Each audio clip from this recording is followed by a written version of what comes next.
আসসালামু আলাইকুম, welcome to তাওহিদ টিভি। বরাবর মতন আপনাদের সাথে আছি আমি মোহাম্মদ তাওহিদ। আজকের ভিডিওর মধ্যে আপনাদের সবাইকে স্বাগত। আজকে আমি কথা বলবো হলো কোরবানি নিয়ে। কোরবানি আমরা কিসের জন্য দেই? কোরবানি আল্লাহ তাআলার সন্তুষ্টির জন্য আমরা কোরবানি দেই, পশুকে উৎসর্গ করি। আমরা যে পশুগুলো কোরবানি দেই, কোন কোন পশু কোরবানি দেওয়া জায়েজ আছে এবং কোন কোন পশু কোরবানি দেওয়া জায়েজ নেই। ইসলামে 6 ধরনের পশু দিয়ে কোরবানি দেওয়া জায়েজ আছে। বড় পশুর মধ্যে হলো গরু, মহিষ আর হলো উট। এই 3টা প্রাণী দিয়ে কোরবানি করা জায়েজ আছে। আর ছোট প্রাণীর মধ্যে হলো ছাগল, ভেড়া এবং দুম্বা। এই 3টা প্রাণী দিয়ে মধ্যে এই 3টা প্রাণী দিয়ে কোরবানি করা জায়েজ আছে। গৃহপালিত এই 6টা প্রাণী দিয়ে শুধু কোরবানি করা জায়েজ আছে। আর যেই পশু আছে সেই পশু দিয়ে কোরবানি করা জায়েজ হবে না। তো কোরবানি মানুষ দেয় কেন? আল্লাহ তাআলার সন্তুষ্টি লাভের জন্য। বর্তমান মানুষ কোরবানি দিচ্ছে হলো মানুষকে দেখানোর জন্য।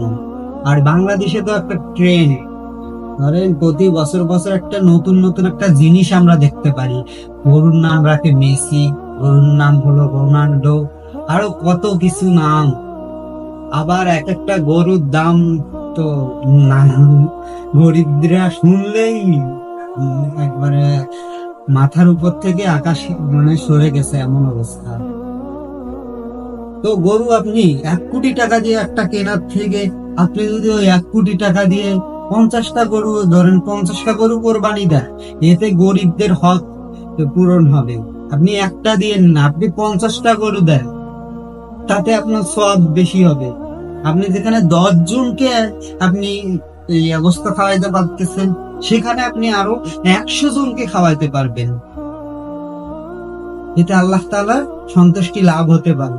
কিন্তু এইটা আপনি 1 কোটি টাকা দিয়ে একটা গরু নিয়ে কোরবানি দিবেন, এতে তো আল্লাহ তাআলাকে দেখানোর জন্য আপনি করতেছেন না, আল্লাহ তাআলার জন্য না, এটা তো মানুষের জন্য, মানুষকে দেখানোর জন্য আপনি কোরবানি দিচ্ছেন। যে মানুষ বলবে একটা গরু 1 কোটি টাকা দিয়ে কিনে কোরবানি দিয়েছে। তো আজকের ভিডিও এতটুকু থাকলো। সবাই ভালো থাকবেন, সুস্থ থাকবেন। আল্লাহ হাফেজ।